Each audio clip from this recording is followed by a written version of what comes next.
خلقوا كخلقه فتشابه الخلق عليهم قل الله خالق كل شيء وهو الواحد القهار. صدق الله. அல்லாஹ் தஆலாவுடைய கிருபையால் 724வது வாரமாக தப்சீருடைய இந்த தொடர் பயான் ஆரம்பிக்கிறது. சூரத்து ராத் என்ற அத்தியாயத்தின் 14 ஆயத்துகள் முன்னால் விளக்கம் சொல்லப்பட்டுள்ளன. வலில்லாஹி யஸ்ஜுது மன் ஃபிஸ் ஸமாவாதி வல் அர்த், வானங்களில் உள்ளவையும் பூமியில் உள்ளவையும் அல்லாஹுக்கே சஜிதா செய்கின்றன, வழிபடுகின்றன. தௌஅன் வ கர்ஹன், விரும்பியோ விரும்பாமலோ, தன்னுடைய சுய விருப்பப்படி மனமுவந்து செய்யக்கூடிய விஷயத்திற்கு பெயர் தௌஅ என்பதாக சொல்லப்படும். வேண்டா வெறுப்பாக செய்யக்கூடிய விஷயத்திற்கு கர்ஹ் என்பதாக சொல்லப்படும். எப்படி இருந்தாலும் சரி, விரும்பியோ விரும்பாமலோ அல்லாஹுக்கு கட்டுப்பட்டுத்தான் ஆக வேண்டும், அல்லாஹுக்கு வழிபட்டுத்தான் ஆக வேண்டும். இது வானங்கள் பூமியில் இருக்கக்கூடிய எல்லா பொருள்களும் அப்படி அல்லாஹுக்கு கட்டுப்படுகின்றன என்பதை அல்லாஹு தஆலா இங்கே சுட்டி காட்டுகிறார். இந்த ஆயத்து சஜிதாவுடைய ஆயத்து. இன்ஷா அல்லாஹ் தப்சீர் முடிந்த உடனே சஜிதா செய்து கொள்ள வேண்டும். எல்லாரும் சொன்னவர் கேட்டவர் எல்லாருமே சஜிதா செய்ய வேண்டும். சஜிதா செய்வது வாஜிப். அல்லாஹ் ஒருவனுக்கே வழிபாடு அனைத்தும் சொந்தம். உலகத்தில் உள்ள வானங்கள் பூமியில் உள்ள எல்லா பொருள்களும் அல்லாஹுக்கு சஜிதா செய்கின்றன என்று சொல்லும் பொழுது, அல்லாஹ் தஆலா இதை சொல்லி காட்டும் பொழுது, அல்லாஹுக்கு சஜிதா செய்யாமல் இருக்கக்கூடிய, வழிபடாமல் இருக்கக்கூடிய அந்த காபிர்கள் இதை உணர வேண்டும் என்பதற்காக அல்லாஹ் தஆலா குறிப்பிடுகின்றார். சரி, விரும்பியோ விரும்பாமலோ என்று சொன்னால், உலகத்தில் உள்ள எல்லா பொருள்களும் அதே போன்று மூமின்களும், யார் ஈமான் கொண்டு இருக்கின்றார்களோ அவர்களும் மனம் விரும்பி அல்லாஹுக்கு சஜிதா செய்கின்றார்கள். அதை மறுப்பதே கிடையாது. மனிதனுக்கு அல்லாஹ் தஆலா இஹ்தியார் என்று சொல்லப்படக்கூடிய சுய விருப்பத்தை தந்திருக்கின்றான், அறிவை தந்திருக்கின்றான், சிந்திக்கும் அறிவை தந்திருக்கின்றான். மனிதர்கள் மட்டுமே சிந்தித்து பார்த்து அல்லாஹுக்கு சஜிதா செய்யக்கூடிய தன்மையை உருவாக்கி கொள்ளுகிறார்கள். இதற்கு பெயர் இஹ்தியாரி என்பதாக சொல்லப்படும். தன்னுடைய சுய விருப்பப்படி அல்லாஹுக்கு கட்டுப்பட்டு நடப்பது என்பது இது மனிதனிடத்தில் உண்டு. மற்ற பொருள்கள் எல்லாம், வானத்தில் இருக்கக்கூடிய மற்ற பொருள்கள் எல்லாம், மலக்குகள் உட்பட, அவர்கள் இஹ்தியார் என்பது கிடையாது அவர்களுக்கு. அதே போன்று இந்த பொருள்கள் அனைத்திற்கும் இஹ்தியார் என்பது கிடையாது. இல்திராரி என்று சொல்லப்படக்கூடிய முறையிலே நிர்பந்தமாக அந்த பொருள்களுக்கு எந்த கட்டளையை அல்லாஹ் தஆலா ஏவி இருக்கின்றானோ அந்த கட்டளையை அவை கட்டாயமாக செய்து கொண்டே இருக்கின்றன என்பது பொருளாகும். உதாரணமாக, சூரியனை அல்லாஹ் தஆலா படைத்து, நீ இந்த பாதையில் சுற்றி வர வேண்டும், இந்த பாதையில் இயங்க வேண்டும், இந்தந்த முறையிலே மனிதர்களுக்கு பலன் தர வேண்டும், உலக பொருள்களுக்கு பலன் தர வேண்டும், இவ்வளவு வெப்பத்தை நீ பிரதிபலிக்க வேண்டும், அந்த வெப்பத்தின் மூலமாக இன்னென்ன பொருள்களுக்கு பலன் தர வேண்டும் என்ற நியதியை அல்லாஹ் தஆலா சூரியனுக்கு ஏற்படுத்தினான். என்று அல்லாஹ் தஆலா ஏற்படுத்தினானோ சூரியனை படைத்து, அன்றிலிருந்து இதுவரைக்கும், இனிமேல் எப்பொழுது அல்லாஹ் தஆலாவுடைய கட்டளை திரும்ப வருகின்றதோ அது வரைக்கும் அந்த சூரியன் அப்படியே இயங்கிக் கொண்டே இருக்கும். இது போன்ற எல்லா பொருள்களும், பல கோடிக்கணக்கான பொருள்கள் இருக்கின்றன. மனிதனுடைய எண்ணிக்கைக்கு அப்பாற்பட்ட பொருள்கள் இருக்கின்றன. கற்பனைக்கு அப்பாற்பட்ட பொருள்கள் எல்லாம் வானத்திலே இருக்கின்றன. அத்தனை பொருள்களும் அல்லாஹ் தஆலாவுக்கு இப்படித்தான் வழிபட்டு கொண்டு இருக்கின்றன. அதற்கு பெயர் சஜிதா என்பதாக அல்லாஹ் தஆலா இங்கே சொல்லுகின்றான். இந்த இடத்துல சஜிதா என்றால் மனிதன் செய்யக்கூடிய, நெற்றியை தரையிலே வைத்து செய்யப்படக்கூடிய வணக்க வழிபாட்டுக்கு பெயர் சஜிதா என்று சொல்லுவோம். இது தொழுகையிலே ஏற்படுத்தப்பட்டது. அது அல்லாத முறையிலே மனிதன் சஜிதா உடையவனாக இருக்கின்றான் என்று சொன்னால் வழிபட்டு கொண்டிருக்கின்றான் என்பதாக பொருளாகும். அதே போன்று எல்லா பொருள்களும் வழிபட்டு கொண்டிருக்கின்றன. எந்த பொருளும் அல்லாஹ் தஆலாவுடைய கட்டளைக்கு மாறு செய்வதே கிடையாது. இந்த ஆயத்துக்கு நீண்ட விளக்கங்கள், குறிப்பாக சுருக்கமாக இது நமக்கு போதுமானது. வானங்கள் பூமியில் இருக்கக்கூடிய எல்லா பொருள்களும் அல்லாஹுக்கு வழிபட்டு கொண்டிருக்கு. அதாவது எந்த நோக்கத்திற்காக அல்லாஹாலா படைத்தானோ அந்த நோக்கத்தை நிறைவேற்றி கொண்டிருக்கின்றன. ஆடு மாடுகள், கால்நடைகள், மிருகங்கள், மறுபடியும் பறவைகள், ஊர்வனங்கள், கடலில் இருக்கக்கூடிய பிராணிகள், இவை எல்லாமே சரி, எப்படி வாழ வேண்டும் என்று நியதி அல்லாஹாலா கற்பித்து அவற்றை படைத்திருக்கின்றானோ அவை அந்த முறைப்படிக்கு செயல்பட்டு கொண்டிருக்கின்றன. ஒரு மாடு இருக்கின்றது, அந்த மாட்டை ஒருவர் வளர்க்கின்றார். அந்த மாடு முஸ்லிமுடைய வீட்டில் இருந்தாலும் சரி, காபிருடைய வீட்டில் இருந்தாலும் சரி, அது அம்மா என்று கத்தக்கூடிய அந்த அழைப்பு, அந்த சப்தம் அல்லாஹ்வை தஸ்பீஹ் செய்கின்றது. அது யாருடைய வீட்டில் இருந்தாலும் சரி, வீட்டில் இருந்தாலும் சரி, காட்டில் இருந்தாலும் சரி, வீட்டில் இருக்கக்கூடிய மிருகங்களும் சரி, காட்டில் இருக்கக்கூடிய மிருகங்களும் சரி, அவையெல்லாம் அல்லாஹ் தாலாவுக்கு கட்டுப்பட்டு நடக்கின்றன. அதே போன்று ஒரு பசு என்று சொன்னால் அந்த பசுவுக்கு அல்லாஹ் தாலா கட்டளையிட்டு இருக்கின்றான். உனக்கு இந்த மனிதர்கள் தீனி கொடுப்பார்கள், சாப்பிட்டு விட்டு அவர்களுக்கு நீ பாலை கொடுக்க வேண்டும் என்று. அந்த பாலை கொடுத்து கொண்டே இருக்கும். இவன் உனக்கு வழிபடுவதில்லை, என்னை வளர்க்கக்கூடிய இந்த மனிதன், எனக்கு உணவு கொடுக்கக்கூடிய இந்த மனிதன் உனக்கு சஜிதா செய்வதில்லை, உன்னை வணங்குவதில்லை, ஆகவே நான் இவனுக்கு பால் தரமாட்டேன் என்று அந்த மாடு சொல்லாது பால் தராமல் இருக்காது. இதுதான் அந்த மாடு வழிபடுவது. அதே மாதிரி ஆடு, மாடு, கோழி, ஒட்டகம் இவையெல்லாம் சாப்பிடப்படுவதற்குரிய பொருளாக அல்லாஹாலா அமைத்து வைத்திருக்கின்ற, ஆக்கி வைத்திருக்கின்றான். நான் யார் உனக்கு கட்டுப்படுகின்றார்களோ அவர்களுக்கு மட்டுமே நான் அறுபட்டு நான் அவர்களுக்கு கரியை கொடுப்பேன், மற்றவர்களுக்கு தரமாட்டேன் என்று இந்த சாப்பிடப்படக்கூடிய பிராணிகள் எல்லாம் சொல்லாது. அறுக்க வேண்டிய நிலை ஏற்பட்டால் அது முஸ்லிம் அறுத்தாலும் சரி, மற்றவர் அறுத்தாலும் சரி, அது வழிபடும். இது அல்லாஹுக்கு வழிபடுவதாக அர்த்தம். அதற்கு ஏன் அல்லாஹாலா இப்படித்தான் அதற்கு கட்டளையிட்டு இருக்கின்றான். உன்னை வளர்ப்பார்கள், வளர்த்தவர்களே உன்னை அறுப்பார்கள், அறுக்கக்கூடிய நேரத்திலே நீ திமிரி கொண்டு போகக்கூடாது, நீ அதை விட்டு சென்று விடக்கூடாது. இதை நாம் ஒட்டகத்திலே பார்க்கலாம். ஆடு மாடு என்பதெல்லாம் சின்ன சின்ன பிராணிகள், ஒட்டகம் மிக பெரிய பிராணி. அதை அறுக்கக்கூடிய நேரத்திலே, ஹஜ்ஜுக்கு சென்றவர்களுக்கு தெரியும், அறுக்கக்கூடிய நேரத்திலே பார்க்கலாம். அதை நிற்க வைத்து அப்படியே கத்தியால் குத்தி கிழிப்பார்கள். ஆனால் அந்த ஒட்டகம் மட்டும் நான் இதற்கு கட்டுப்பட மாட்டேன் என்பதாக சொல்லி அது அங்கிருந்து ஓடக்கூடிய சூழ்நிலை ஏற்பட்டால் எத்தனை மனிதர்கள் சேர்ந்தாலும் அந்த ஒட்டகத்தை பிடிக்க முடியாது.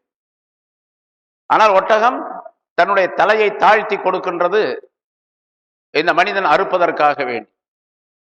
இது அல்லாஹ் தாலா அந்த ஒட்டகத்திற்கு இட்டிருக்கக்கூடிய கட்டளை. அதன் காரணமாக அது சஜிதா செய்கின்றது, அது வழிபடுகின்றது, கட்டாயமாக அது வழிபட்டு கொண்டு இருக்கின்றது என்பதாக குறிப்பிடுகின்றார்.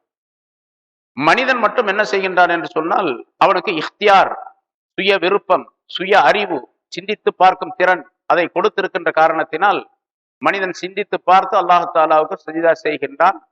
ஈமான் கொண்டதின் காரணமாக, பல மனிதர்கள் ஈமான் கொள்ளாததின் காரணமாக சிந்தனையை தவறான முறையில ஏற்படுத்தி கொண்டு சஜிதா செய்யாமல் இருக்கின்றார். ஆனாலும் அல்லாஹ் தாலா மனிதனுக்கு பொதுவாக அது வழிபடுபவனோ வழிபடாதவனோ யாராக இருந்தாலும் சரி, அந்த மனிதனுக்கு சில நியதிகளை ஏற்படுத்தி இருக்கின்றான். அந்த நியதிப்படி அந்த மனிதன் வழிபட்டு கொண்டுதான் இருக்கின்றான். அவனுக்கு அது தெரியாது. ஏதாவது ஒரு வகையில அவனுக்கு வழிபாடு, அல்லாஹுக்கு வழிபடக்கூடிய சூழ்நிலை எல்லா மனிதர்களுக்கும் அல்லாஹால தந்து விடுகின்றான். மூமின்கள் அதனை சிந்தித்து பார்த்து செயலாற்றுகின்றார்கள், காபிர்கள் செயல்படுவதில்லை. அதற்கு அல்லாஹால ஒரு உதாரணத்தை அடுத்து சொல்லுகின்றான். அவர்களுடைய நிழல்களும் சஜிதா செய்கின்றன. பில் குதுபி வல்லாசால், காலை நேரங்களிலும் மாலை நேரங்களிலும். அந்த வானம், பூமி இவற்றில் இருக்கக்கூடிய எல்லா பொருள்கள், குறிப்பாக மனிதர்களை எடுத்துக்கொண்டால் அவர்களுடைய நிழல்கள் என்று சொன்னால் ஒவ்வொரு பொருளுக்கும் நிழல் உண்டு. வெயில் பட்டால் நிழல் இருக்கும், வெளிச்சம் பட்டால் நிழல் இருக்கும். அந்த நிழலும் சஜிதா செய்கின்றன. இப்ப நிழல் இல்லாத பொருளே கிடையாது. வெளிச்ச நேரத்திலே அல்லது பகல் நேரத்திலே நிழல் இல்லாத பொருளே கிடையாது. மனிதர்கள் உட்பட எல்லாருக்கும் நிழல் உண்டு.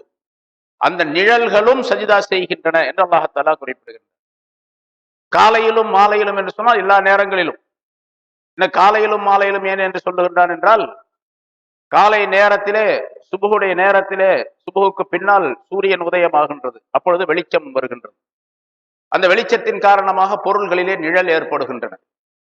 அதே போன்று மாலை வரைக்கும் அந்த நிழல் இருக்கின்ற, அந்த சூரிய வெளிச்சம் இருக்கின்றது, அதன் காரணமாக நிழல் தொடர்ந்து கொண்டே இருக்கும். காலையும் மாலையும் ஏன் சொல்லுகின்றான் என்று சொன்னால், நிரந்தரமாக அல்லாஹாலாவுக்கு சஜ்தா செய்யக்கூடிய நிலை இருக்கின்றது அந்த நிழல்களிலே என்பதை அல்லாஹ் குறிப்பிடுகின்றார். இரவு நேரத்தில் அந்த நிழல் ஏற்பட்டாலும் சரி. பில் உதுபி வல் ஆசால் என்பதற்குரிய விளக்கத்தை சொல்லும் பொழுது, காலை நேரங்களிலும் மாலை நேரங்களிலும், உது என்பது சூரியன், அதாவது ஃபஜ்ர் உதயமான நேரத்திலிருந்து சூரியன் உதயமாகக்கூடிய நேரம் வரைக்கும் உது என்பதாக சொல்லப்படும். அல்லது சூரியன் உதயமான நேரத்திலிருந்து பகல் வரைக்கும், நடுப்பகல் வரைக்கும் உது என்பதாக சொல்லப்படும். ஆசால் என்பது நண்பகலிலிருந்து சூரியன் மறையும் வரைக்கும் நேரத்திற்கு சொல்லப்படும். ஆக சூரியன் உதயமானதிலிருந்து சூரியன் மறையும் வரைக்கும் உள்ள எல்லா நேரத்தையும் சேர்த்துத்தான் பில் உதுபி வல் ஆசால் என்ற வார்த்தையில் அல்லாஹ் தஆலா குறிப்பிடுகின்றான். அப்ப இரவு நேரமான பொழுது அது வழிபடுவதில்லையா என்று கேட்டால், காலை நேரம் மாலை நேரம் என்று சொல்லப்பட்டதே எல்லா நேரங்களிலும் என்று அர்த்தம் என்பதாக முஃபஸ்ஸிரீன்கள் விளக்கம் தருகின்றார்கள். ஆக மனிதர்களுடைய நிழல்கள், எல்லா நிழல்களும் சஜ்தா செய்கின்றன என்று சொல்லும் பொழுது மனிதன் இதனை சிந்திக்க வேண்டும். யார் அல்லாஹ்வை ஏற்றுக்கொள்ளாமல் இருக்கின்றார்களோ அவர்களும் இதனை சிந்திக்க வேண்டும். ஆக நம்முடைய நிழல்களும் கூட அல்லாஹ்வுக்கு வழிபடுகின்றன, நாம் மட்டும் வழிபடாமல் இருக்கின்றோம் என்ற சிந்தனை அந்த மனிதனுக்கு வர வேண்டும். தான் ஜுஜாஜ் ரஹ்மத்துல்லாஹி அலைஹி என்பவர்கள், முஃபஸ்ஸிர் அவர்கள் குறிப்பிடுகின்றார்கள், ஒரு காஃபிரான மனிதன் அல்லாஹ் அல்லாத பொருளுக்கு சஜிதா செய்கின்றான், ஆனால் அவனுடைய நிழலோ அல்லாஹுக்கு சஜிதா செய்து கொண்டிருக்கின்றது. அவனுடைய நிழல் அல்லாஹுக்கு சஜிதா செய்கின்றது, அவன் அல்லாஹ் அல்லாத பொருளுக்கு சஜிதா செய்து கொண்டிருக்கின்றான். இது மிகப்பெரிய ஆச்சரியமான விஷயம். இப்ப சஜிதா செய்கின்றது, சஜிதா செய்யவில்லை, அதாவது வழிபடுகின்றது, வழிபடவில்லை என்ற விஷயத்தை மனிதன் தன்னுடைய அறிவினால் தெரிந்து கொள்ள முடியாது. நீங்க நான் பார்க்கிற நிழல் எப்படி சஜிதா செய்யுது, நிழல் எப்படி கட்டுப்படுது, நிழல் எப்படி வழிபடுது அப்படிங்கிறதெல்லாம் நமக்கு புரியாது. ஆனா அல்லாஹ் சொல்லுகின்றான் என்று. அல்லாஹ் சொல்லுவதை கட்டாயமாக ஏற்றுக்கொள்ள வேண்டும். நிழல்கள் எல்லாம் சஜிதா செய்கின்றன, அல்லாஹுக்கு வழிபடுகின்றன என்பதை புரியும் பொழுது, விளங்கும் பொழுது காஃபிரானவர் இதை சிந்தித்து பார்க்க வேண்டும். என்னுடன் ஒட்டி கொண்டிருக்கக்கூடிய, நான் எங்கு சென்றாலும் என்னுடனே வரக்கூடிய அந்த நிழல் அல்லாஹுக்கு சஜிதா செய்கின்றது என்பதை படைத்தவன் சொல்லும் பொழுது, அந்த படைத்தவரை நான் மறந்துவிட்டு வேறு பொருளுக்கு சஜிதா செய்து கொண்டிருக்கின்றேனே என்பதாக நினைத்து அவன் வழிபட வேண்டும், ஈமான் கொள்ள வேண்டும் என்ற கருத்தை அல்லாஹ் தஆலா இதிலே தெரியப்படுத்து. சரி, நிழல் வழிபடுகின்றது எப்படின்னு சொன்னா என்ன, எப்படி வழிபடுவது? அப்படித்தானே தெரியுது. ஒரு மூமினான மனிதனுடைய நிழலும் காஃபிரான மனிதனுடைய நிழலும் ரெண்டும் ஒரே மாதிரி தான் இருக்குது. உயிருள்ள பொருளுடைய நிழலும் உயிரற்ற பொருளுடைய நிழலும் ரெண்டும் ஒரே மாதிரி தான் தெரியுது, நிழலாக தெரிகின்றது. அவ்வளவு. அது எப்படி வழிபடுகின்றது அது நமக்கு தெரியாது. அவ்வளவு. வயம்மின் ஷைஇன் இல்லா யுஸப்பிஹு பிஹம்திஹி வலாக்கின் லா தஃபஹூன தஸ்பீஹஹும் இன்னஹு கான ஹலீமன் கஃபூரா என்று அல்லாஹ் தஆலா சூரை பனி இஸ்ராயீல்ல குறிப்பிடுகின்றார். எந்த பொருளும் அல்லாஹ் தஆலாவுக்கு சஜிதா செய்யாமல் வழிபடாமல் எந்த பொருளும் கிடையாது. சின்னதோ பெருசோ, பூமியிலோ வானத்திலோ கரையிலோ கடலிலோ ஆகாய வெளிகளிலோ எது இருந்தாலும், தூசியாக இருந்தாலும் சரி, அணுவாக இருந்தாலும் சரி, அணுக்குள்ளே இருக்கக்கூடிய பொருள்களாக இருந்தாலும் சரி, எல்லா பொருள்களும் அல்லாஹ் தஆலாவுக்கு சஜிதா செய்கின்றன, அதாவது வழிபடுகின்றன, கட்டுப்படுகின்றன. வலாக்கின் லா தஃபஹூன தஸ்பீஹஹும், அவர்கள் அல்லாஹ்வை தஸ்பீஹ் செய்கின்றன. அந்த இடத்துல அல்லாஹ் சொல்லுவது தஸ்பீஹ் செய்கின்றன, அல்லாஹ்வை துதிக்கின்றன.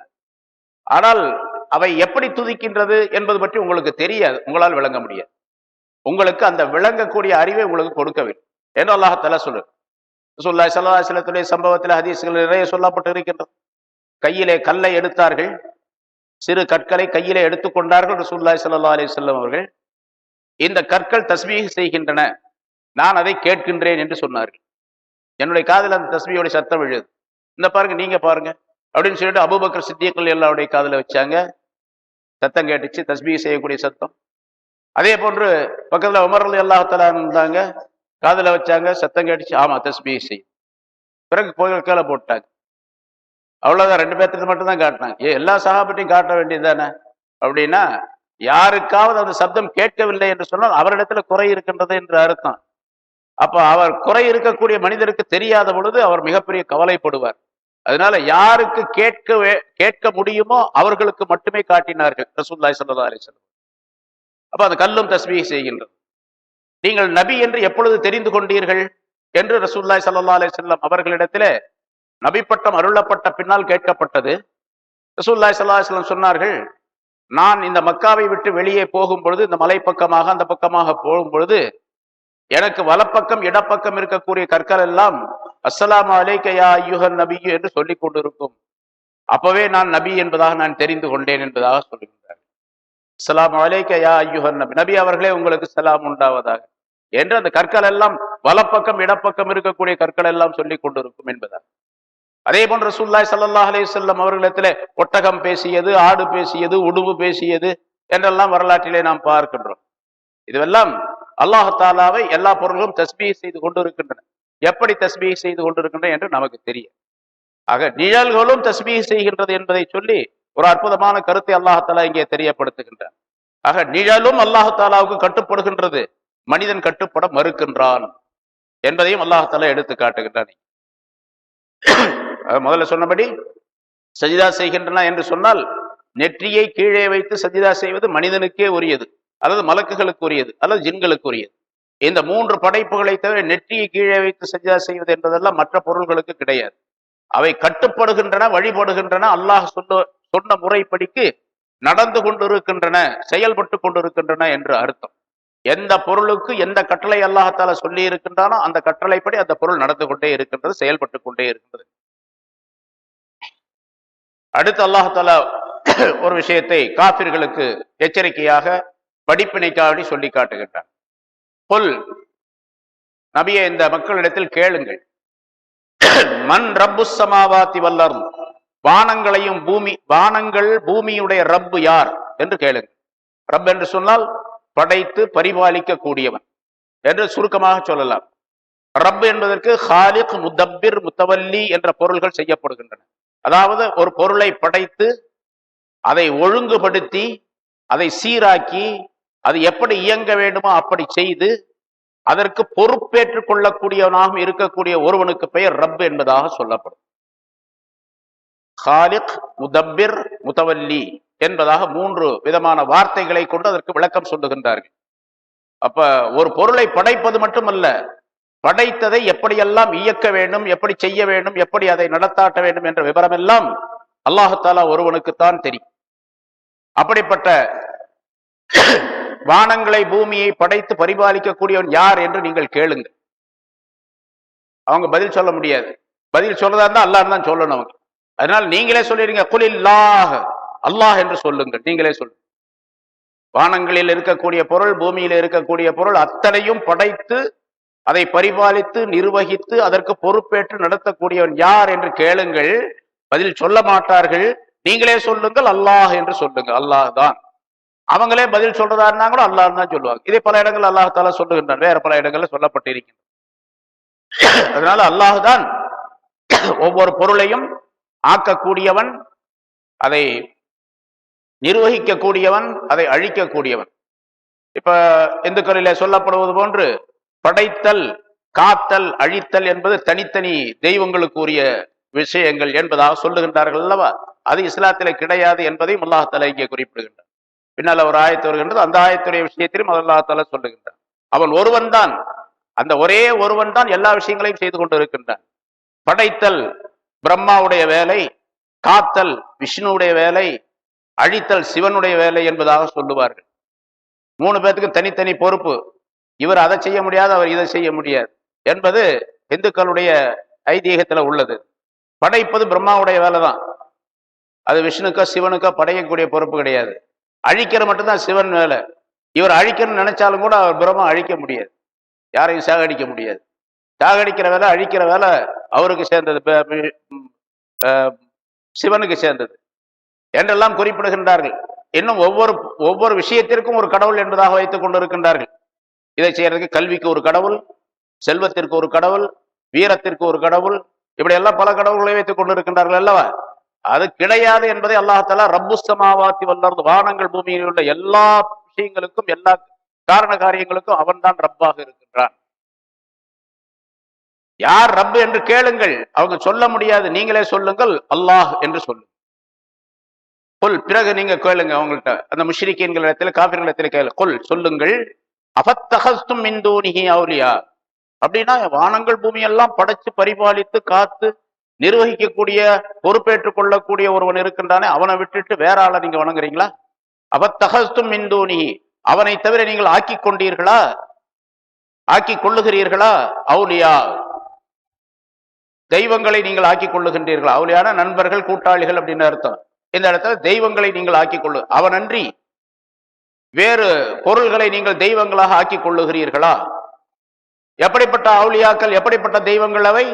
லா யம்லிகூன லி அன்ஃபுஸிஹிம் நஃபன் வலா தர்ரா, அந்த தெய்வங்கள் அடுத்தவருக்கு உதவி செய்ய முடியாது ஒரு புறம், அடுத்தவருக்கு எந்த பலனையும் தர முடியாது, எந்த இடையூறையும் தர முடியாது என்பது இருக்க, தனக்கு தானே கூட எதையும் செய்ய முடியாது.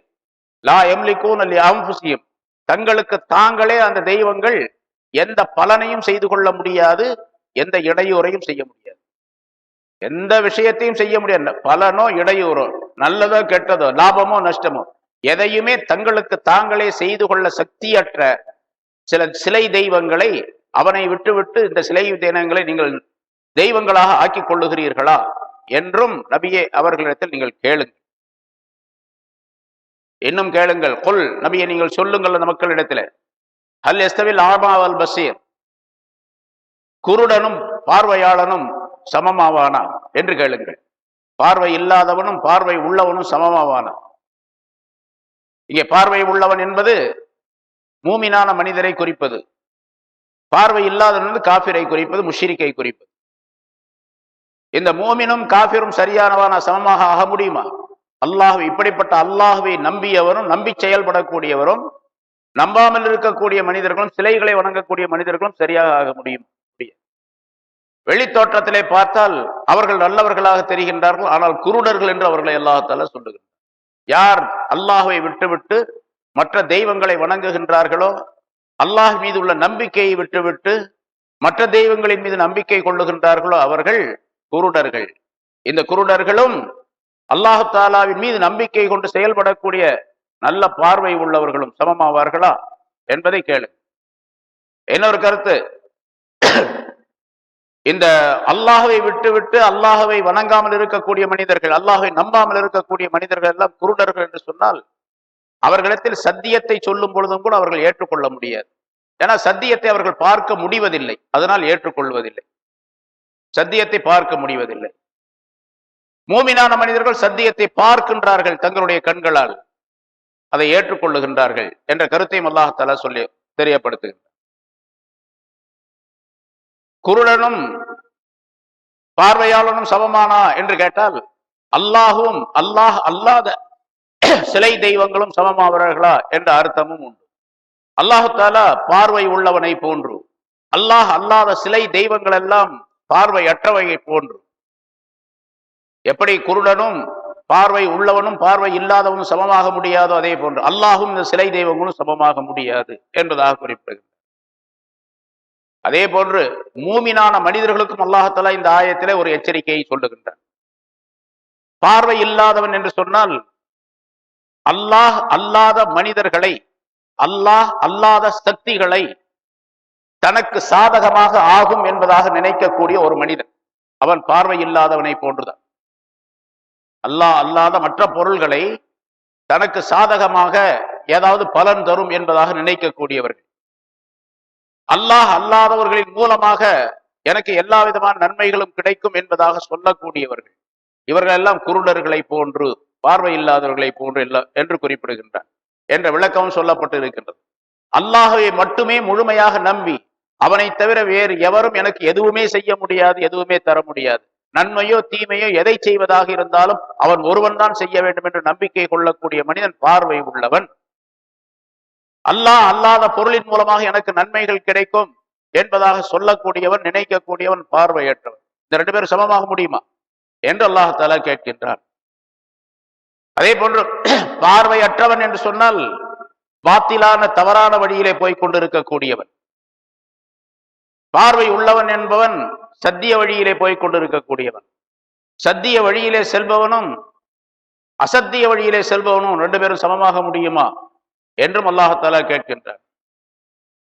முன்னால ஒரு கருத்து சொல்லப்பட்டது, அதாவது அல்லாஹுவும் நீங்களும் தான் எனக்கு உதவி செய்ய வேண்டும் என்று ஒருவர் சொன்னால் அவர் ஷிர்க் வைத்து விட்டார் என்பதாக குறிப்பிடுகின்றார்கள்.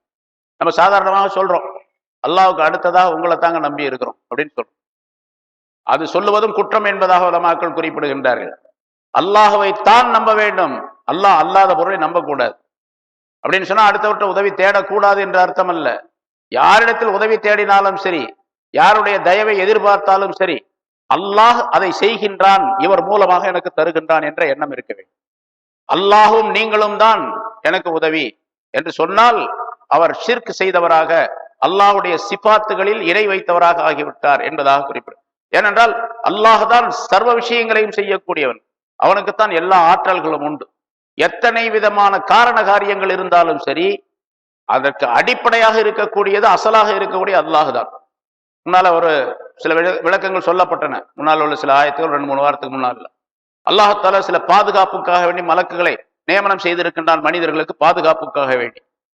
பாதுகாப்புக்காக வேண்டி மலக்குகள் இருந்தாலும் கூட எந்த பாதுகாப்பை எந்த மலக்குகள் செய்கின்றார்களோ அந்த பாதுகாப்பை அல்லாஹ் தான் அசல்ல தருகின்றான். ஹகீகத்துல பாதுகாப்பு தரக்கூடியவன் அல்லாஹ் தான். அதற்கு காரணமாக இந்த மலக்குகளை அல்லாஹால ஆக்கி வைத்திருக்கின்றான் என்பதாக பொருளாகும்.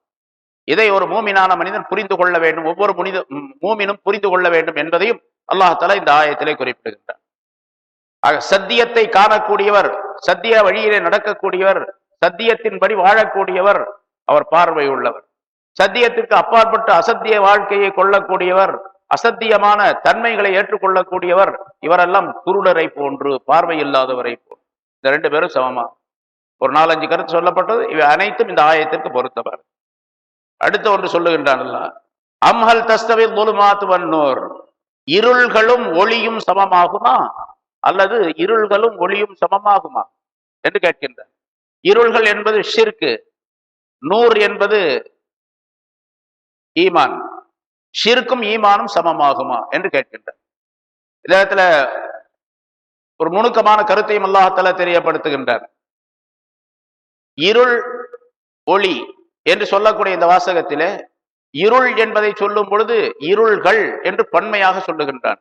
லுலுமாத், ஜுல்மத் என்பதற்கு பன்மை லுலுமாத்.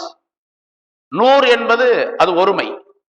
நூர் என்பதற்கு அன்வார் என்று பன்மை சொல்ல வேண்டும், ஆனால் பன்மையை சொல்லவில்லை, அதை ஒருமையாக சொல்லுகின்றான். இதை பன்மையாக சொல்லுகின்றான். என்ன காரணம் என்று சொன்னால், ஷிர்க் என்பது பல வகைகள் இருக்கின்றன, ஈமான் என்பது பல வகை கிடையாது, ஒரே மாதிரி தான். அல்லாஹ்வை ஈமான் கொள்ளுதல் அப்படிங்கிறது தான். அதுக்கு பின்னால் ரசூலை ஈமான் கொள்றது, அது இது எல்லாம் சேர்ந்து ஒரே ஈமான் தான். அது ஒரே ஒளி தான். ஒளி என்பது ஒன்றுதான், அது ஈமான் என்பது ஒன்றுதான். ஷிர்க் என்பது பல்வேறு வகைகள் இருக்கின்றன. அதனால அல்லாஹ்தஆலா அந்த இருள்கள், ஷிர்க் என்பது பல வகைகளாக இருக்கின்ற காரணத்தான் அதை இருள்கள் என்பதாக அல்லாஹ்தஆலா வர்ணிக்கின்றான் என்பதாக. அதாவது யூதர்கள் கொள்ளக்கூடிய ஷிர்க் ஒரு வகை, நசாராக்கள் செய்யக்கூடிய ஷிர்க்குகள் இன்னொரு வகை, அதே மாதிரி மஜூசிகள் செய்யக்கூடிய ஷிர்க்கு இன்னொரு வகை. இப்படி ஏராளமான ஷிர்க்குகள் நம்மளுடைய நாட்டில் நம்ம பார்க்கிறோம். இந்துக்கள் என்று சொல்லப்படக்கூடியவர்கள் ஒவ்வொருவரும் ஒவ்வொரு விதமான ஷிர்க்கை வைத்திருக்கின்றார்கள், இணை வைக்கக்கூடிய தன்மை உடையவர்களாக இருக்கின்றார்கள். அதனால அந்த எத்தனை வகையான ஷிர்க்குகள் இருந்தாலும் சரி, அவை பூராமே இருள் தான், அதிலே ஒளி என்பதே கிடையாது என்பதை அல்லாஹ்தஆலா தெரியும். இருட்டுக்குள்ளே அவர்கள் இருந்து கொண்டு இருக்கின்றார்கள். எப்பொழுது அவர்கள் வெளிச்சத்திற்கு வர வேண்டும் என்று நினைக்கின்றார்களோ, நாடுகின்றார்களோ, உறுதி கொள்ளுகின்றார்களோ, அந்த நேரத்தில் அல்லாஹ்தஆலா அந்த ஒளியை காட்டுவார். இல்லைன்னா அதிலேயே தான் இருப்பார். ஏன் வர்றதில்லை?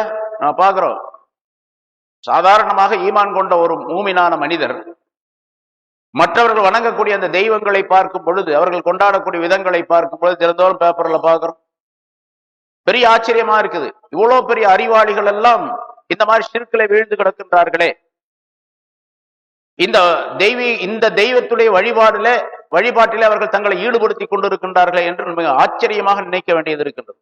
இவர்களுக்கு அறிவு இல்லையா? சிந்திக்கக்கூடிய திறன் இல்லையா? பெரும் பெரும் அறிவாளிகள் எல்லாம் இதில் இருக்கின்றார்கள், பார்க்கிறோம். மற்ற விஷயங்கள்ல, உலக சம்பந்தப்பட்ட விஷயங்கள்ல நிறைய அறிவு சம்பந்தப்பட்ட விஷயங்களை சொல்லிக் கொண்டிருக்கின்றார்கள். நிறைய ஆய்வாளர்கள், விஞ்ஞானிகள் இருக்கின்றார்கள். அவர்கள் எல்லாம் அந்த சிலை தெய்வங்களை வணங்கக்கூடியவர்களாக இருக்கின்றனர். காரணம், அல்லாஹ்தஆலா இருள்களுக்குள்ளேயே அவர்களை வைத்திருக்கின்றார். அல்லாஹ் எப்பொழுது நாடுவானோ அப்பொழுதுதான் அவர்கள் வெளிச்சத்துக்கு வர முடியும். லேசா அந்த வெளிச்சத்தை அல்லாஹ்தஆலா நாடி விட்டால் லேசா அந்த வெளிச்சம் அவர்களுக்கு தெரிய ஆரம்பிக்கும். உடனே இருள்களை விட்டு வெளியே வரக்கூடிய சூழ்நிலை அல்லாஹ்தஆலா உருவாக்கி, அதுக்கு பெயர் தான் தௌஃபீக், ஹிதாயத் என்பதாக சொல்லும். அல்லாஹ் தஆலா யாருக்கு ஹிதாயத்தை காட்டுகின்றானோ, யாருக்கு ஹிதாயத்தை நாடுகின்றானோ, யாருக்கு அந்த ஹிதாயத்து கிடைக்க வேண்டும் என்ற தௌஃபீகை தருகின்றானோ, அந்த எண்ணத்தை உருவாக்குகின்றான், அவர் மட்டும்தான் அதிலிருந்து வெளியே வர முடியும், இல்லாட்டி வர முடியும்.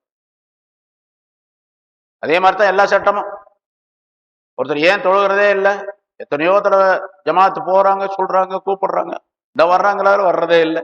ஏன் வர்றதே இல்லை? தௌஃபீக் கிடைக்கல. அவர் அல்லாஹுடைய ஹிதாயத், அவர் தொழ வேண்டும் என்ற நிலை அவருக்கு உருவாக்கப்படவில்லை, அல்லாஹ்வினால் அந்த நாட்டம் ஏற்படவில்லை என்பதாக பொருள்.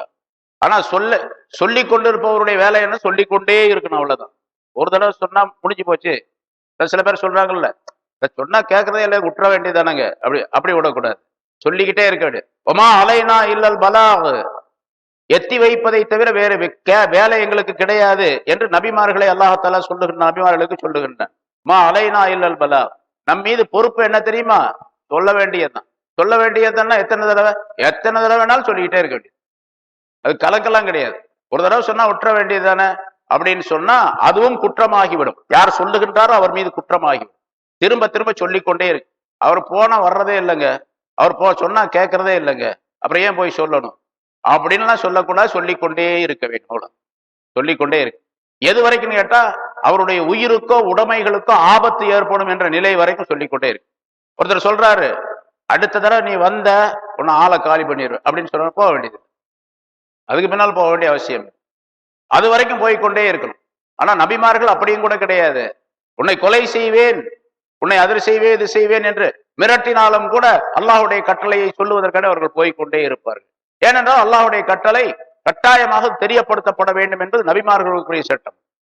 அது போன்று கீழே இருக்கக்கூடிய மனிதர்கள், மற்ற மூமினானவர்கள் சொல்லிக்கொண்டே இருப்பது கடமை என்பதையும் அல்லாஹ் தஆலா பல இடங்களில் சொல்லுங்க.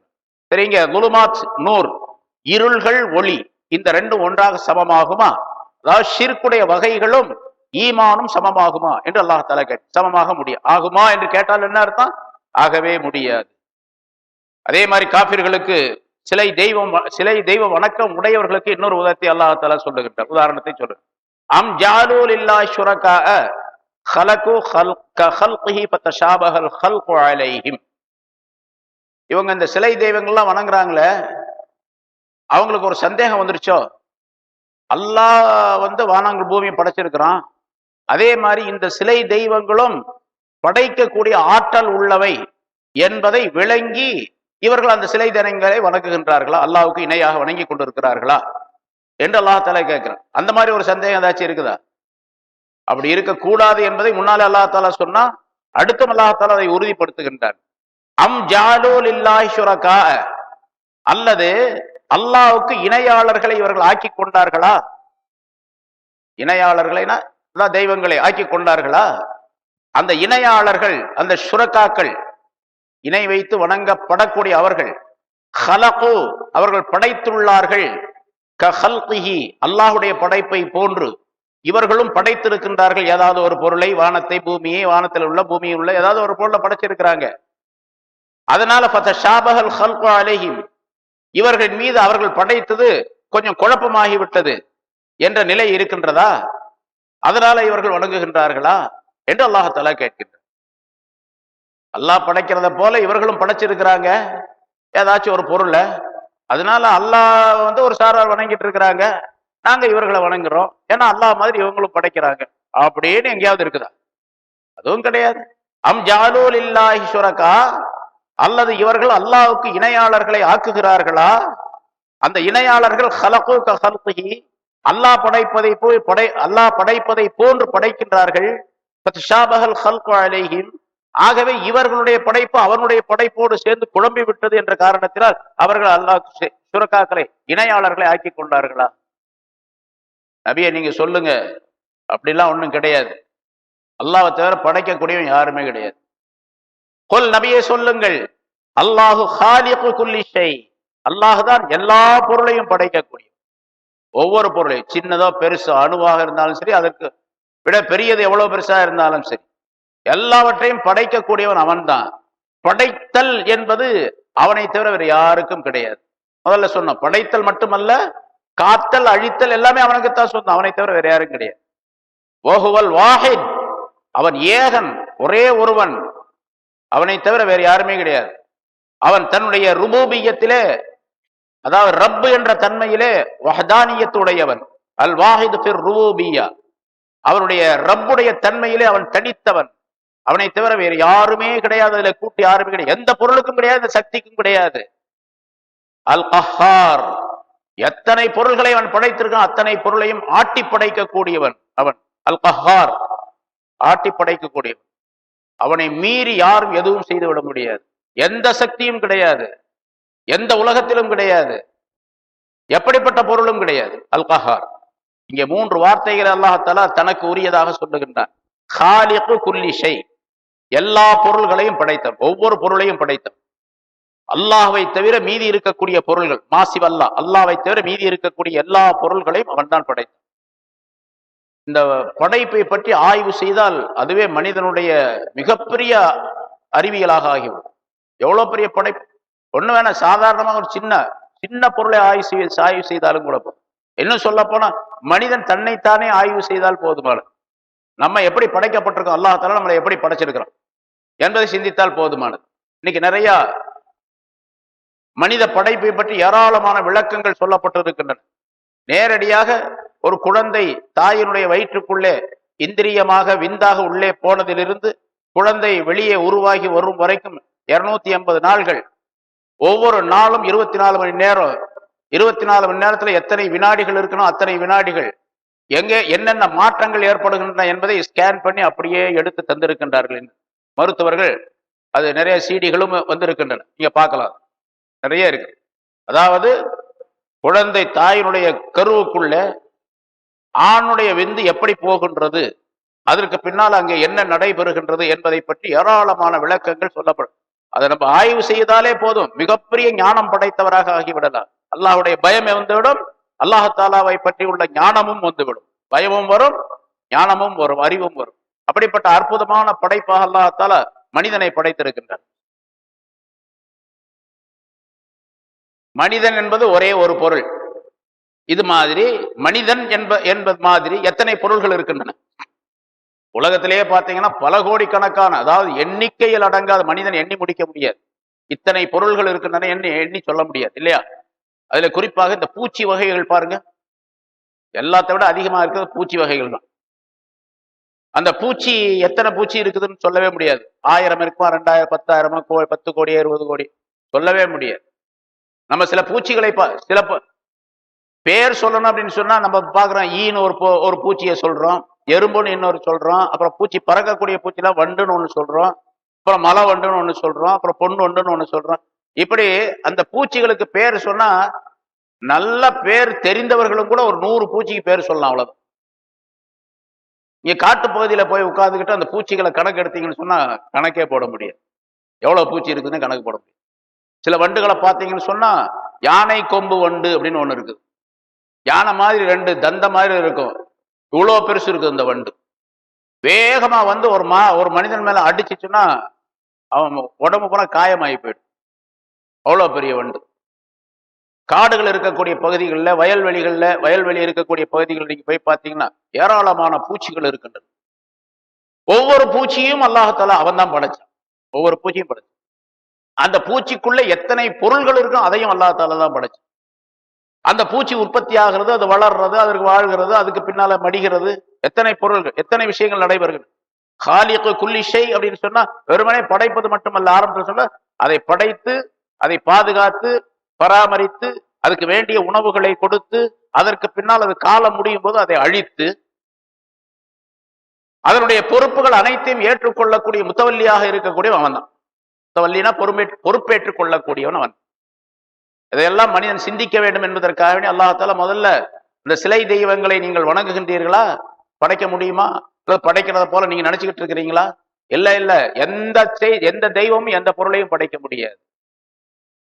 இன்னொரு இடத்துல அல்லாஹாலா சொல்றாங்க இல்லையா, இன்னல்லதீன ததுஊன மின் தூனில்லாஹி, அல்லாஹ்வை தவிர மற்ற தெய்வங்களை வணங்கக்கூடியவர்கள் அவர்கள் சிந்திக்க வேண்டும். லை யஹ்லுகு ஸுபாபன், அந்த அல்லாஹ்வை தவிர மற்ற தெய்வங்கள் ஒரு ஈயை கூட படைக்க முடியாது, ஈயை கூட உண்டாக்க முடியாது. வலவிஜ்தமஊ லஹு, ஈயை உண்டாக்குவதற்காக வேண்டி உலகத்தில் உள்ள எல்லா தெய்வங்களும் ஒன்னா கூடினாலும் சரி உண்டாக்க முடியாது. உலகத்தில் உள்ள எல்லா தெய்வங்களும் ஒன்னா சேர்ந்து ஒரு மீட்டிங் போட்டு ஒரு மஷூரா பண்ணி ஒரு ஈய உண்டாக்க முடியுமா? முடியாது என்று அல்லாஹ் சொல்லுகிறார். இன்னொரு இடத்துல அல்லாஹ் சொல்லும் போது ஒரு ஈ அந்த தெய்வத்தின் மீது உங்களுடைய அந்த தெய்வத்தின் மீது வந்து உட்கார்ந்தால் அந்த ஈய விரட்டுறது கூட அது சக்தி கிடையாது. அப்படிப்பட்ட ஒரு பொருளை நீங்க வணங்கி கொண்டிருக்கிறீர்கள் என்பதாக சொல்லுகின்றான். இதெல்லாம் அவர்களுக்கு படிப்பினைக்காக சொல்லுகின்றான். ஆனால் யாருக்கு முதல்ல சொன்னபடி யாருக்கு அல்லாஹ் தஆலா ஹிதாயத்தை நாடுகின்றானோ அவங்க தான் உள்ள வர முடியும். ஏன்னா அங்கேயே அது இருளையே தான் கிடக்கும். சரி, அல்லாஹ் தஆலா தன்னை பற்றி இங்கே சொல்லுவான், குலில்லாஹு காலிகு குல்லி ஷை, எல்லா பொருளையும் ஒவ்வொரு பொருளையும் அவன் தான் படைத்தான். வஹுவல் வாஹிதுல், அதுல யாரும் கூட்டாளி கிடையாது. எந்த மனிதனும் எந்த பொருளும் அதற்கு இணையாக முடியாது, அல்லாஹுக்கு கூட்டாளியாக முடியாது. ஒவ்வொரு பொருளையும் அல்லாஹ் தான் படைத்தான் என்பதற்கு ஒரு கருத்து சொல்லப்பட்டு இருக்கின்றது. அதாவது சின்ன பொருளை பெரிய பொருளை எதுவாக இருந்தாலும், அதே மாதிரி பொருள் அப்படின்னு சொன்னா திடப்பொருள் அப்படிங்கிற அர்த்தம் தான் அல்ல. உலமாக்கள் எழுதுகின்றார்கள், நிறங்கள் இருக்கின்றனவே, எத்தனை நிறம் இருக்குது? அசல் 7 நிறங்கள். இந்த 7 நிறங்கள்ல இருந்து கலவையின் மூலமாக ஆயிரக்கணக்கான நிறங்களை உண்டாக்குகின்றார். இப்ப இன்னைக்கு நீங்க பெயிண்ட்ல பார்க்கலாம். பெயிண்ட் இதுல பார்த்தீங்கன்னா அது ஒரு கேட்லாக் ஒன்று கொடுத்துருப்பாங்க. எந்தெந்த நிறத்தை 2 ஒன்னா 3 நிறங்கள் 4 நிறங்களை சேர்த்தா என்ன நிறம் வரும் அப்படின்னு சொல்லி எத்தனை நிறம் வருது? ஆயிரக்கணக்கான நிறங்கள் இருக்கின்றன. இதுவும் பொருள் தான். ஷை என்பதற்குள்ள அதுவும் அடக்கம். அப்ப அந்த நிறங்களை படைக்கக்கூடியவனும் அவன் தான், அல்லாஹ் தஆலா. அதே மாதிரி இனிப்பு கசப்பு சுவைகள் எத்தனை இருக்கிற அறுசுவை அப்படின்னு சொல்லுவோம். அந்த அறுசுவை ஒரு சுவை இன்னொரு சுவையுடன் சேர்ப்போது வேறொரு சுவை தெரியும் இல்லையா? இன் புளிப்பு அப்படின்னு சொல்லி ஒரு சுவை இருக்கின்றது. இனிப்பும் புளிப்பும் சேர்ந்தது, அது முஸ் என்பதாக அரபியிலே சொல்லுவார்கள், அந்த சுவை. அதே மாதிரி சுவையை அல்லாஹ் தஆலா அவன் தான் படைத்தான். இனிப்பையும் அவன் தான் படைத்தான். கசப்பு புளிப்பு என்று சொல்லப்படக்கூடிய சுவைகள் அனைத்தையும் அவன் தான் படைத்தான். இந்த காலிகு குல்லி ஷை என்பதற்கு திடப்பொருள் அப்படிங்கிறத மட்டும் கவனத்துல கொண்டு வரக்கூடாது. திடமல்லாத பொருள்களையும் அவன் தான் படைச்சான். காற்று, ஒளி, இது போன்ற உள்ள பொருள்களை வச்சுக் கொள்ளலாம். அதே மாதிரி இருள், ஒளி, அதையும் அல்லாஹ் தஆலா அவன் தான் படைச்சான். இல்லை, இருக்கின்றது அப்படின்னு, அதாவது பாசிட்டிவ் நெகட்டிவ் ரெண்டையும் அவன் தான் படைச்சான், அவன் தான் உண்டாக்கினான். மகிழ்ச்சி, சந்தோஷம், அதற்கு நேர் எதிரான கவலை, சந்தோஷத்தையும் கவலையும் அவன் தான் உண்டாக்கினான். எல்லாவற்றையும் அவன் தான் படைத்தான் என்பது அந்த காலிகு குல்லி ஷை என்பதனுடைய விளக்கம். அதே மாதிரி வாஹித், அவன் ஒருவன். இந்த படைக்கக்கூடிய விஷயத்துல அவனை தவிர வேற யாரும் கூட்டாளியும் கிடையாது. அவன் தான் படைச்சான் என்பது ஒன்று, அவன் ஒருவன் தான் படைத்தான், அவன் ஏகன். அந்த படைப்புக்குள்ள யாரும் கூட்டாளியாக வர முடியாது என்பது 2வது. 3வது அல் கஹார், அவன் அத்தனை பேரையும் அத்தனை பொருள்களையும் ஆட்டி படைக்கக்கூடியவன், அடக்கி ஆளக்கூடியவன். கஹார் என்றால் அடக்கி ஆளக்கூடியவன். அடக்கி ஆளக்கூடிய தன்மை அவனுடைய. எந்த பொருளும் அவனுடைய அடக்குதலை விட்டு மீறி செல்ல முடியாது. சில அரசாங்கத்துல பார்க்கிறோம், அதாவது ஒரு சர்வாதிகாரி ஒரு நாட்டை ஆட்சி செய்கின்றார் என்று வைத்துக் கொண்டாலும் கூட, மிகப்பெரிய சர்வ சக்தி படைத்தவர் என்று இருந்தாலும் கூட, பல நேரங்களிலே அவருடைய பிடியை மீறி, அவருடைய ஆட்சியை மீறி, அவருடைய அடக்குமுறையை மீறி நடந்துவிடக்கூடிய சூழ்நிலைகள், பல விஷயங்கள் ஏற்பட்டு விடுகின்றன. உலகத்தில் எத்தனையோ ஆட்சியாளர்கள், அடக்குமுறையாளர்கள் இருந்திருக்கின்றார்கள், சர்வாதிகாரிகள் இருந்திருக்கின்றார்கள். அத்தனை சர்வாதிகாரிகளும் அவங்களுடைய சர்வாதிகாரத்தை விட்டு மீறி செல்லக்கூடிய பல விஷயங்கள் இருக்கின்றன, நடந்திருக்கின்றன. ஆனால் அல்லாஹ் தஆலா சர்வாதிகாரி என்று சொன்னால், சர்வ அதிகாரம் உள்ளவன் அவன் என்று சொன்னால், அவருடைய அதிகாரத்தை பகிர்ந்து கொள்ளக்கூடியவர், அதிகாரத்தை கீழிறக்கக்கூடியவர், அதிகாரத்துக்கு மேலே போகக்கூடியவர் யாரும் கிடையாது. அவன் என்ன நினைக்கின்றானோ அந்த அதிகாரத்தை செலுத்தக்கூடியவன் அல் கஹார் என்பதாக அல்லாஹ் தஆலா தன்னுடைய விஷயத்தை பற்றி இங்கே சொல்லிக்க. இது மூமின்களும் விளங்க வேண்டும். ஆனால் பெரும்பாலான மூமின்கள் இது சாதாரணமாக மேலோட்டமா அல்லாஹ் எல்லா பொருள் மீது சக்தி பெற்றவன் அப்படின்னு விளங்கிடுவாங்க, அவ்வளவுதான். சக்தி பெற்றவன் எந்த வகையில அப்படிங்கிறது இந்த 3 விஷயங்களை, 3 வார்த்தைகளை கொண்டு அல்லாஹ் தஆலா தெரியப்படுத்துகின்றார். காலிகு குல்லி ஷை, அல் வாஹித், அல் கஹார். பொதுவாக அது அல் அஸ்மாஉல் ஹுஸ்னா 99 திருநாமங்கள் அல்லாஹ் தஆலாவுடைய திருநாமங்கள் இருக்கின்றன. இதே போன்று அல்லாஹ் தஆலா எந்த பெயரை, எந்த தன்மையை அந்த பெயரிலே சொல்லுகின்றானோ அது அவனுக்கு மட்டுமே உரியது. அவனை போன்று வேறு யாரும் ஆக முடியாது. அடுத்தவருக்கு அந்த பெயரை கொடுத்தாலும் சரி. இப்ப உதாரணமா ரவுஃப் அப்படின்னு ஒரு பேர் இருக்குது அல்லாஹ்வுக்கு. உள்ளே அன்பு உள்ளவன், உள்ளத்திலே அன்பு உள்ளவன் என்று அர்த்தம். அர் ரவுஃப் என்பது. ரஹீம் அன்பாளன் அப்படின்னு அர்த்தம், அதுக்கு அன்புள்ளவன் அப்படின்னு அர்த்தம்.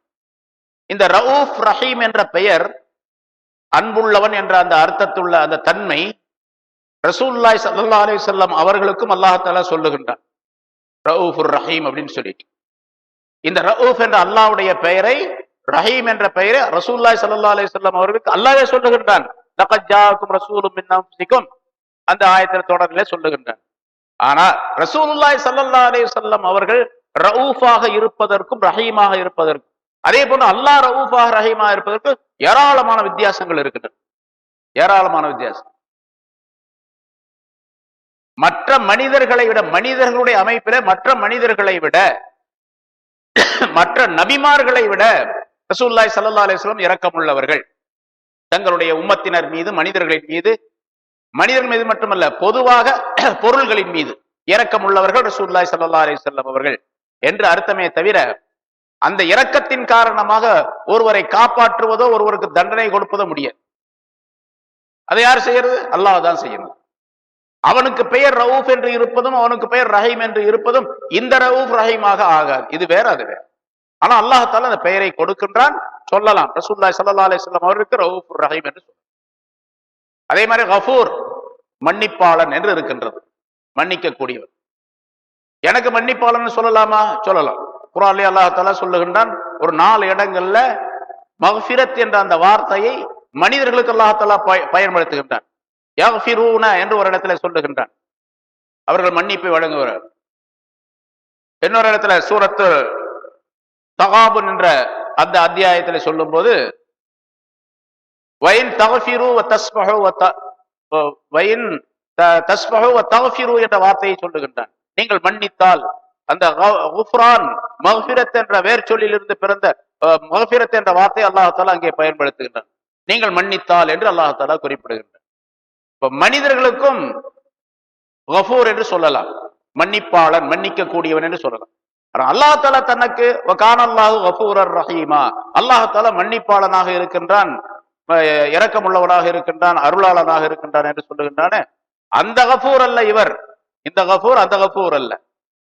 இவருக்கு இரக்கம் இருக்கின்றது, மன்னிக்க கூடிய தன்மை இருக்கின்றது என்று அர்த்தம். ஆனா அல்லாஹ் மன்னிப்பதை போன்று இவர் மன்னிக்க முடியுமா? மன்னிக்க முடியும். அல்லாஹுடைய சிபாத்துகள் வேறு, மனிதர்களுக்கு அதே சிபாத்துகள் கொடுக்கப்பட்டால், எல்லா சிபாத்துகளும் கொடுக்க முடியாது, சில சிபாத்துகளை மனிதர்களுக்கு சொல்லலாம். அப்படி சொல்லக்கூடிய நேரத்திலும் கூட அல்லாஹ்விடத்தில் இருக்கக்கூடிய அந்த தன்மையை போன்று இவருக்கு வர முடியாது என்பதை நம்ப வேண்டும். அதனால அல்லாஹ் தஆலா காலிகு குல்லி ஷை ஹுவல் வாஹிது அல் கஹார் என்று சொல்லும்போது, தனித்தவன் அந்த விஷயங்களே அல்லாஹ்வை தவிர வேற யாருக்கும் அந்த அதிகாரம் கிடையாது. அல்லாஹ்வை மீறி யாரும் செயல்பட முடியாது. அல்லாஹ்வை தவிர வேறு யாரும் ஏகத்துவம் உள்ளவனாக இருக்க முடியாது. அல்லாஹ்வுக்கு கூட்டாளி கிடையாது. அல்லாஹ்வுடைய படைப்புகளிலே யாரும் அவனுக்கு துணை கிடையாது என்ற கருத்துக்கள் எல்லாம் இந்த 3 வாசகங்களே சொல்லப்பட்டது. அடுத்து அல்லாஹ் தஆலா ஒரு உதாரணத்தை சொல்லுகின்றான், சத்தியம் அசத்தியம் என்பதற்கு. இன்ஷா அல்லாஹ் அதை அடுத்த வாரம் கொஞ்சம் வெளியே போக வேண்டியது இருக்குது, நீண்ட விளக்கம் உள்ளது ஆயத்து. ஆகவே அல்லாஹ் தஆலா காஃபிர்களுக்கு விளங்கக்கூடிய முறையிலே பல ஆயத்துக்களை, பல விஷயங்களை, இதில் உதாரணங்களை சொல்லுகின்றான். மூமினான நாமும் அதை சிந்தித்து பார்த்தால் அல்லாஹ் தஆலாவுடைய ஆற்றல், அவனுடைய அறிவு, அவனுடைய அன்பு, அவனுடைய திறமை, இவையெல்லாம் தெரிந்து கொள்ளக்கூடிய சூழ்நிலையில் எந்த அளவுக்கு நாம் தெரிந்து கொள்ளுகின்றோமோ அந்த அளவுக்கு அதிகமாக வழிபாடு இருக்க வேண்டும். ஆனா என்ன ஆச்சுன்னு கேட்டா, எந்த அளவுக்கு தெரிந்து கொள்றோமோ அந்த அளவுக்கு வழிபாட்டை விட்டு வெளியே போயிட்டு இருக்கோம். இப்போ சாதாரணமாக சொல்லுவார்கள், அந்த காலத்துல இருந்த மனிதர்களுக்கு கிடைத்த அறிவை விட மிக அதிகமான அறிவு நமக்கு கிடைக்கின்றது இல்லையா? அதே போன்று முற்காலத்தில் இருந்த மனிதர்களை விட அதிகமான வசதி உள்ளவர்களாக நாம் இருக்கின்றோம். இந்த மாதிரி சுகமும் யாருக்கும் கிடையாது, அந்த காலத்துல கிடையாது. அந்த காலத்துல ஏழை எளியவர்கள் அப்படின்னு சொல்லி பார்த்தாங்க, நிறைய சாப்பாட்டுக்கு இல்லாம கஷ்டப்பட்டவர்கள் ஏராளமாக இருக்காங்க. இன்னைக்கு சாப்பாடு இல்லாம கஷ்டப்படுகின்றார்கள் அப்படின்னு சொல்லக்கூடிய சூழ்நிலையே பெரும்பாலும் கிடையாது. அதாவது ஒரு சில இடத்துல சில நிர்பந்தங்களின் காரணமாக ஏற்படக்கூடிய சூழ்நிலையை தவிர மற்ற இது கிடையாது. உலகளாவிய நிலையில பல இடங்கள்ல இருக்குது. இருந்தாலும் கூட பெரும்பாலான மனிதர்கள் சுகமாக வாழக்கூடிய சூழ்நிலை இருக்கின்றது. முந்தைய காலத்தை விட சுமார் ஒரு 50 ஆண்டுகள் 100 ஆண்டுகளுக்கு முன்னால் இருந்த நிலையை விட சுகமாக மனிதர்கள் நல்ல வசதியோடு வாழுகின்றார்கள். எல்லா விதமான வசதிகளும் இருக்கின்றது. அறிவியல் சம்பந்தப்பட்ட விஷயங்களை எடுத்துக்கொண்டால் ஒரு 50 ஆண்டுகளுக்கு முன்னால இருந்ததை விட பல மடங்கு அதிகமான அறிவியல் பெற்றவர்களாக வாழுகின்றார்கள். ஒரு 50 வருஷத்துக்கு முன்னால, ஒரு 100 வருஷத்துக்கு முன்னால இந்த வானம், சந்திரன், சூரியன், இருக்கக்கூடிய பொருள்கள் இவற்றை பற்றி எல்லாம் எதுவுமே அதிகமாக தெரியாது. பொதுவாக சூரியன் இருக்கு, சந்திரன் இருக்கு, அவ்வளவுதான் தெரியுமே தவிர சூரியன் என்ன, சந்திரன் என்ன, சூரியனுடைய அமைப்பு என்ன, சந்திரனுடைய அமைப்பு என்ன, வானத்தினுடைய அமைப்பு என்ன, சொர்க்கம் நரகம் என்று சொன்னால் என்ன என்ற ஆகிரத் சம்பந்தப்பட்டால் வான்வெளி சம்பந்தப்பட்ட விஷயங்களும் கூட இன்றைக்கு தெளிவாக தெரியக்கூடிய சூழ்நிலை இருக்கின்றது. ஆக இப்படியெல்லாம் எல்லா வகைகளும் நன்மைகளை அதிகமாக பெற்றுக் கொண்டிருக்கக்கூடிய நாம் பெற்றுக் கொண்டிருக்கின்றோம் என்று சொல்லி நிறுத்திவிட்டால் அது செயல்படாவிட்டால் அது குற்றத்திற்குரிய செயலாக ஆகிவிடும், நிலையாக ஆகிவிடும். என்ன செய்யணும்? எந்த அளவுக்கு வசதி கிடைத்திருக்கின்றதோ, எந்த அளவுக்கு அறிவியல் சம்பந்தப்பட்ட விளக்கம் கிடைத்திருக்கின்றதோ அந்த அளவுக்கு அதிகமாக வணங்க வேண்டும். அதிகமாக வணங்க. ரசூலுல்லாஹி ஸல்லல்லாஹு அலைஹி வஸல்லம் சஹாபாக்களும் ஸல்லல்லாஹு அலைஹி வஸல்லம் வணங்கினாங்க. எவ்வளவு வணங்கினாங்க? கால் வீங்கக்கூடிய அளவுக்கு ஒவ்வொரு இரவு நின்று வணங்கினார்கள் அப்படின்னு சொல்லப்பட்டிருக்கு. காலெல்லாம் வீங்கி பெருசா போயிடும் நின்று வணங்குவதின் காரணமாக, தொழுவதின் காரணமாக. ஏன் தொழுதாங்க? அவ்வளவு நேரம் ஏன் தொழுதாங்க? அல்லாஹுவை பற்றி, அல்லாஹ்விடத்தில் இருக்கக்கூடிய விஷயங்களை பற்றி தெரிந்தார்கள், அவர்கள் தெரிந்து வைத்திருந்தார்கள். நேரடியாக அல்லாஹ் தஆலா காட்டினான், பல நேரங்களிலே கனவின் மூலமாக காட்டினான். இவையெல்லாம் தெரிந்த காரணத்தினால் ரசூலுல்லாஹி ஸல்லல்லாஹு அலைஹி வஸல்லம் அதிகமாக வணங்கினார். உங்களை விட எனக்கு அதிகமாக தெரியும் என்பதாக சொன்னார். அதே போன்று இருக்கக்கூடிய மறைவாக இருக்கக்கூடிய பல விஷயங்களை லவ் தாலமூன மா அலமு, நான் எவ்வளவு விளங்கி இருக்கின்றேனோ, அறிந்திருக்கின்றேனோ அந்த அளவுக்கு நீங்கள் அறிந்திருந்தால், லவ் தஸ்மஊன மா அஸ்மஊ, நான் கேட்கின்ற செய்திகளை எல்லாம் நீங்கள் கேட்டால், லஹைத்தும் கலீலம் வல பகைத்தும் கத்தீரா, கொஞ்சமாக சிரிப்பீர்கள், அதிகமாக அழுவீர்கள் என்று ரசூலுல்லாஹி ஸல்லல்லாஹு அலைஹி வஸல்லம். ஏன் கேட்டா, அப்படி பார்ப்பதின் காரணமாக அல்லாஹ் தஆலாவுடைய அங்கே தர்பார் சில நேரங்கள்ல பார்க்கும் பொழுது அந்த விஷயங்களை, ஹதீஸ்ல வரக்கூடிய விஷயங்களை அப்படியே கற்பனை செய்து இப்படி நடக்கின்றது என்பதாக கற்பனையை நாம் பார்க்கும் பொழுது மிகப்பெரிய பயங்கரமான ஒரு சூழ்நிலை ஏற்படும். அதனால அழுகை வரும், சிரிப்பு போய்விடும். அதாவது உலகத்திலே உல்லாசமாக இருக்கக்கூடிய சூழ்நிலை மறந்து அல்லாஹ்வை வணங்கக்கூடிய சூழ்நிலை ஏற்படும்.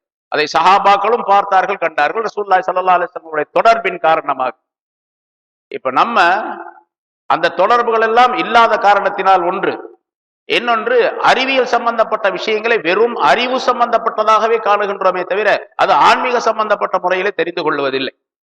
அறிவுக்கும் ஆன்மீகத்துக்கும் சம்பந்தம் இருக்கின்றது என்பது விளங்கினால் அறிவின் மூலமாக ஆன்மீகத்தை பெற்று அந்த ஆன்மீகத்தின் மூலமாக அதிகமான இபாதத் வணக்க வழிபாடுகளை செய்யக்கூடிய சூழ்நிலை ஏற்படும். அதை நாம் புரிந்து கொள்ள வேண்டும். இந்த வாசகங்களின் மூலமாக, ஆயத்துகளின் மூலமாக புரிந்து கொள்ள வேண்டும். எந்த அளவுக்கு அதிகமாக இபாதத்துகள் வணக்கங்கள் செய்கின்றோமோ அந்த அளவுக்கு நாம் விளங்கி கொண்டோம், அறிந்து கொண்டோம், அல்லாஹ்வை தெரிந்து கொண்டோம் என்பதாக பொருளாகும். அதனால பொதுவாக ஒரு சட்டம் சொல்லப்படும், ரசூலுல்லாஹி ஸல்லல்லாஹு அலைஹி வஸல்லம் சொன்னதாக அல்லது பழமொழியாக சொல்லப்படும். அரஃப்துல்லாஹ, இமாம் கஸாலி ரஹ்மத்துல்லாஹி அவர்கள் சொல்லுகின்றார்கள், அல்லாஹ்வை அறிந்து கொள்ளக்கூடிய முறையாக நான் அறிந்து கொள்ளவில்லை என்பதாக சஹாபாக்கள் சொன்னார்கள். ஹஜ்ரத் அபூபக்கர் சொன்னதாகவோ அல்லது மற்ற சஹாபாக்கள் யாராவது ஒருவர் சொன்னதாகவோ சொல்லப்படுகின்றது. அல்லாஹ்வை அறிந்து கொள்ளக்கூடிய முறையாக நான் அறிந்து கொள்ளவில்லை.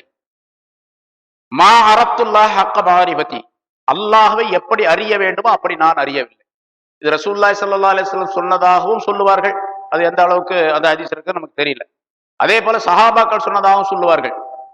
அல்லாஹ்வை அறிந்து கொள்ளக்கூடிய அளவுக்கு நான் அல்லாஹ்வை புரிந்து கொள்ளவில்லை, அறிந்து கொள்ளவில்லை என்பது. அப்ப ரசூலுல்லாஹி ஸல்லல்லாஹு அலைஹி வஸல்லம் என்று சொன்னார்கள் என்று வைத்துக் கொண்டால் ரசூலுல்லாஹி ஸல்லல்லாஹு அலைஹி வஸல்லம் அவர்களே புரிந்து கொள்ளவில்லை என்று சொல்ல மற்ற மனிதர்கள் புரிய முடியாது அப்படின்னாரு. சரி, சஹாபாக்கள் சொன்னார்கள் அப்படின்னா அல்லாஹ்வை பற்றி உள்ள அறிவு எனக்கு முழுமையாக கிடையாது, எனக்கு தெரிந்த அளவுக்கு நான் அவனை வழிபடுகின்றேன், வணங்குகின்றேன் என்பதாக பொருளாகும். இந்த வாசகம் அப்படியே தொடர்ந்து வந்தது. இமாம் அபூ ஹனீஃபா ரஹ்மத்துல்லாஹி அலைஹி அவர்கள் சொன்னார்கள், அரஃப்துல்லாஹ ஹக்க மாரிஃபதிஹி, அல்லாஹ்வை புரிந்து கொள்ளக்கூடிய அளவுக்கு நான் புரிந்து கொண்டேன் என்பதாக சொன்னார். அதுக்கு முன்னால் சஹாபாக்கள் சொன்னாங்க, அல்லாஹ்வை நான் புரிந்து கொள்ளக்கூடிய அளவுக்கு புரிந்து கொள்ளவில்லை என்பதாக. அபூ ஹனீஃபா ரஹ்மத்துல்லாஹி அவர்கள் சொன்னார்கள், அல்லாஹ்வை புரிந்து கொள்ளக்கூடிய அளவுக்கு நான் புரிந்து கொண்டேன் என்பதாக. இது எப்படி? அப்ப சஹாபாக்களோட அபூ ஹனீஃபா பெரிய ஆளா? அறிவுல, ஈமான்ல இருக்கவே முடியாது இல்லையா? அப்ப அபூ ஹனீஃபா ரஹ்மத்துல்லாஹி சொன்ன கருத்து என்ன? சில பேர் கேட்டாங்க, இப்படி நீங்க சொன்னீங்களே, முன்னால் அப்படி சொல்லப்பட்டு இருக்கின்றதே அப்படின்னு. அவங்க சொன்னாங்க, அல்லாஹ்வை நான் புரிந்து கொண்டேன். எப்படி புரிந்து கொண்டேன் என்று நீங்க சொல்லலையே, நான் சொல்லலையே. எப்படி புரிந்து? அல்லாஹ்வை தெரிந்து கொள்ளவே முடியாது என்று நான் தெரிந்து கொண்டேன் அப்படின்னு சொன்னாங்க. அல்லாஹ்வை என்னுடைய அறிவினால் தெரிந்து கொள்ளவே முடியாது என்று நான் தெரிந்து கொண்டேன் அப்படின்னு சொன்னாங்க. அது மாதிரி அல்லாஹுவை பற்றி உள்ள முழுமையான அறிவு யாருக்கும் வராது. இருந்தாலும் அல்லாஹால சொல்லக்கூடிய இந்த ஆயத்துக்களை வைத்து அவன் எப்படிப்பட்ட ஆற்றல் உள்ளவன் என்பதாக விளங்கும் பொழுது அந்த அளவுக்கு அதிகமாக